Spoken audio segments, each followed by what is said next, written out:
हाय everyone, अस्सलाम वालेकुम। Welcome back to my YouTube channel. आज हम आपको कॉर्ड सेट की कटिंग और स्टिचिंग फुल ट्यूटोरियल सिखाने वाले हैं। तो इसके लिए हमने 5 मीटर फैब्रिक ले लिया है, जो कि हमारा रेयॉन का अपनी प्रिंटेड लंबाई फैब्रिक लेते है। हुए बैक पार्ट में 2 इंच एक्स्ट्रा लंबाई लेंगे। फ्रंट से इसकी लंबाई एक्स्ट्रा रहेगी 2 इंच। तो इस तरीके से हम इसका आर्म होल पे 7 इंच पे निशान लगाकर फिर 9 इंच पे निशान लगाकर हम सीधा लाइन कर लेंगे। हमारा जो फिटिंग रहेगा वो 9.5 इंच पे रहेगा। 1.5 इंच हमारा मार्जिन रहेगा। 11 इंच पे हम निशान लगा लेंगे। फिर इसे इस तरीके से मिला लेंगे। अब हम इसके बेस्ट साइज पे लगाएंगे। 5 इंच पे निशान डाउन करेंगे। फिर हम 9 इंच पे निशान लगाएंगे। फिर हमारी जो फिटिंग रहेगी वहां पे हम 8 इंच पे निशान लगाएंगे। उसके बाद फिर हम 10 इंच पे निशान लगाएंगे और फिर हमारा जो वेस्ट साइज रहेगा वहां पे हम 11.5 पे निशान लगाएंगे, क्योंकि यहाँ से हमारा फ्लेयर बनना स्टार्ट होगा। अब सारी लाइन को हम इस तरीके से ज्वाइन कर देंगे और आर्म होल को हम शेप दे देंगे। आर्म होल का शेप करने के बाद हम नीचे की तरफ इसका जो फ्लेयर है उसे हम गोलाई देने के लिए ऊपर 5 इंच पे निशान लगाएंगे। ये काम हमें पहले करना होगा। फिर हमें इस तरीके से लाइन कर लेना है। फिर उस लाइन पे हम इस तरीके से गोलाई देते जाएंगे। ये गोलाई हम देकर इस पे निशान लगाकर इसे बाद में हम साथों साथ कट करेंगे। अब ऊपर की तरफ हम इसे इस तरीके से क्रॉस लगते हुए इंच टेप को निशान लगा लेंगे। अब सारे निशानों पे हम इसकी कटिंग कर लेंगे। इससे हमारी परफेक्ट कटिंग और हमारा जो कॉर्ड सेट है वो परफेक्ट सिलाई आएगी। अब हमने इसका फ्रंट पार्ट लिया हुआ है। फ्रंट पार्ट पे हम बैक पार्ट को इस तरीके से रखेंगे। आर्म होल को 2 इंच जो हमने एक्स्ट्रा रखा था उसको ऊपर की तरफ रखते हुए इसे कट कर लेंगे। हमारा पीछे का आगे का जो आर्म होल है वो 7 इंच रहेगा, यानी कि हमारा आगे और पीछे दोनों 8 इंच होना चाहिए, क्योंकि हमारा जो आर्म होल की चौड़ाई है वो है 8 इंच का। अब हम 2.5 इंच पे निशान लगा लेंगे और फिर नीचे की तरफ 1/2 इंच निशान लगाकर इस तरीके से तिरछा करते हुए निशान लगाकर इसे कट करके निकाल देंगे। जो हमारा शोल्डर डाउन होता है, दोनों को एक साथ रखते हुए हमने कट कर लिया है। 3 इंच गहराई देते हुए 2.5 इंच की चौड़ाई पे इस तरीके से हम गोलाई करते हुए इसे भी कट कर लेंगे। जो कि हमारा ऊपर का कॉलर बनेगा, उसके लिए हम ये गोलाई देंगे। ये हमने आगे की तरफ 3 इंच गहराई दी हुई है। पीछे की तरफ हम 1 इंच पूरा डाउन करते हुए निशान लगाएंगे और फिर 2.5 इंच तक निशान लगाकर इसे भी इस तरीके से गहराई देते हुए कट कर लेंगे, जिससे हमारा कॉलर अच्छे से बैठ जाएगा और अच्छी फिनिशिंग आएगी और हमारे पहनने पे भी वो अच्छा सा लुक आएगा। न आगे की तरफ जाएगा न पीछे की तरफ। इस तरीके से हम इसे 20 से कट लगाकर इसे अलग कर देंगे दोनों पार्ट को। फ्रंट में ये काम करना है, बैक में नहीं। तो इस तरीके से हमने दोनों पार्ट को अलग कर लिया है। दोनों पार्ट को अलग करने के बाद हम इन दोनों पे पट्टियां लगाएंगे जो बीच के साइड में होगा, तो वो हम बाद में करेंगे। पहले हम इसकी स्लीव्स की कटिंग करेंगे। स्लीव्स के लिए हम 18 इंच की लंबाई लेंगे। अब इसके हमने इस तरीके से पूरी स्लीव्स को कट कर लिया है और हमने बीच में एक नॉच लगा देंगे, जिससे हमें दोनों तरफ का हाफ हाफ हो जाएगा। अब हमें आगे इस तरीके से दोनों तरफ हम एक एक चुन्नटे डालेंगे ऊपर के साइड और ये हम कफ अपना बनाएंगे। तो पहले हम इसको पट्टियां लगा लेंगे। दोनों तरफ की हमने पट्टियां कट कर ली है।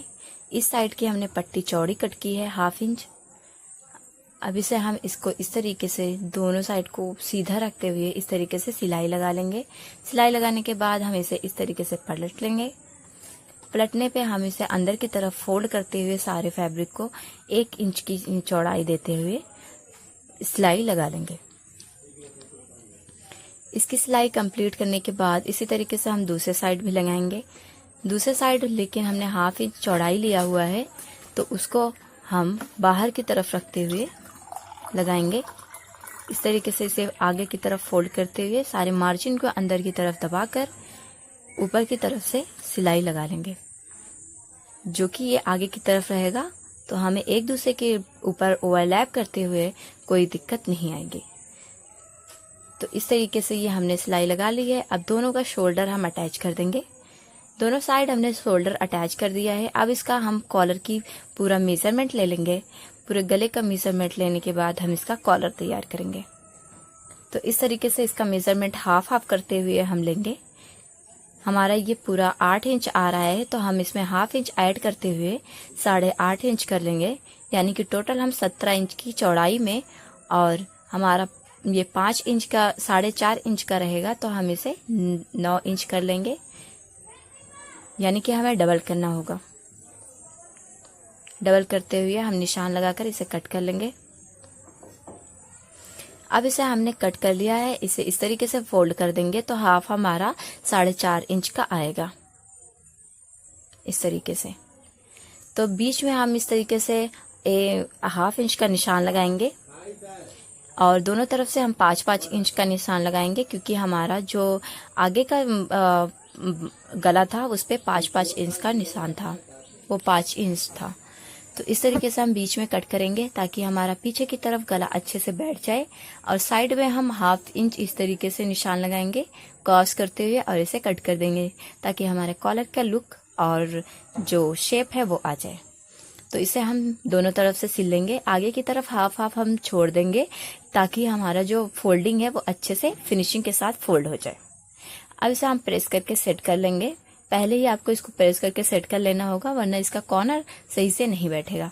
तो अब हम इसको बीच में इस तरीके से निशान लगा लेंगे, और हम जो गला है उस पर भी हम एक नॉच लगा देंगे ताकि हमें दोनों का मिड पार्ट पता हो, और दोनों को हम हाफ हाफ करते हुए सिलाई लगाएंगे। तो बीच में बैठाते हुए इस तरीके से हाफ पे हम पहले इसे अटैच कर देंगे। जब तक हम ये सिलाई कर रहे हैं तब तक हमारे वीडियो को आप लाइक कर लें और सब्सक्राइब कर लें, और जिसको ज़रूरत हो उसको शेयर भी करें। तो हमने हाफ पे सिलाई लगाकर उसे डबल सिलाई कर लेंगे। डबल सिलाई करने के बाद दूसरी तरफ हम इसी सिलाई को ऐसे लाते हुए इस तरफ भी हम इसे सिल लेंगे। अगर आप मेजरमेंट सही लेंगे और उसमें हाफ इंच बढ़ाते हुए बीच में कटिंग अच्छी से कर लेंगे तो वो अपने आप शेप में बैठ भी जाता है, और कोई भी ज़्यादा और कम नहीं होगा। तो इस तरीके से हमने इसे कंप्लीट कर लिया है। अब साइड में हम इसको अच्छे से फोल्ड करते हुए, जो हाफ इंच हमने छोड़ा था उसी की वजह से ये अच्छे से फोल्ड हो जाएगा, और फोल्ड करते हुए हम इसकी ऊपर से पूरी फिनिशिंग करते हुए सिलाई लगा लेंगे। हम हाफ कॉलर जब लगाते हैं तो उसके लिए हम वो अंदर की तरफ पहले ज्वाइन करते हैं, ऊपर की तरफ बाद में, लेकिन इसे ऊपर की तरफ पहले ज्वाइन करेंगे, अंदर की तरफ बाद में, क्योंकि जो कॉलर की सिलाई होती है अंदर के साइड की वो ऊपर की तरफ दिखती है आगे की तरफ से। ये बात आपने नोटिस जरूर की होगी। तो इसलिए हम इसे अंदर की तरफ लास्ट में सिलाई करेंगे ताकि पूरी फिनिशिंग के साथ ये रेडी हो जाए। अब ये सिलाई कंप्लीट करने के बाद हम थोड़ा सा अंदर की तरफ सिलाई को घुमाएंगे। घुमाने के बाद हम ऊपर की तरफ इस तरीके से इसे स्टिच करेंगे ताकि इसकी हमारी फिनिशिंग रेडी हो जाए। ये हम पहले ही तैयार नहीं करेंगे। पहले तैयार करने के बाद हमारी जो कॉलर है वो छोटी हो जाती है सिलाई करने से, इसलिए हम पहले इसे रेडी नहीं करेंगे। ऐसे सिलाई करने से हमारी सिलाई में मजबूती भी आती है और फिनिशिंग भी। तो अब हम इसे इस तरीके से घुमाते हुए लास्ट पे सिलाई करते हुए हम सिलाई को काट लेंगे, और यहाँ पे हमारे जो कॉलर है वो बनकर रेडी हो जाएगी। अब इस तरीके से हम कॉलर को सेट करेंगे, और फिर 4 इंच का गैप देते हुए आप निशान लगाएं, लेकिन मुझे 3 इंच पे गैप देना है। तो अब हम इसे इस तरीके से रखकर जो हमने 3 इंच पे निशान लगाया है वहीं पे हम सिलाई लगाना स्टार्ट करेंगे। ये हम 3 से 4 इंच पे लगा सकते हैं। 4 इंच भी कोई बड़ा नहीं होता है। इस तरीके से हम इस पे सिलाई लगा लेंगे, और नीचे की तरफ हम थोड़ी सी प्लेकेट छोड़ देंगे। वहाँ पे हम 7 इंच के ऊपरी हिस्से पर सिलाई मोड़ लेंगे। यहाँ पे हम डबल सिलाई इस तरीके से करेंगे ताकि वहाँ पे हमारी फिनिशिंग आ जाए।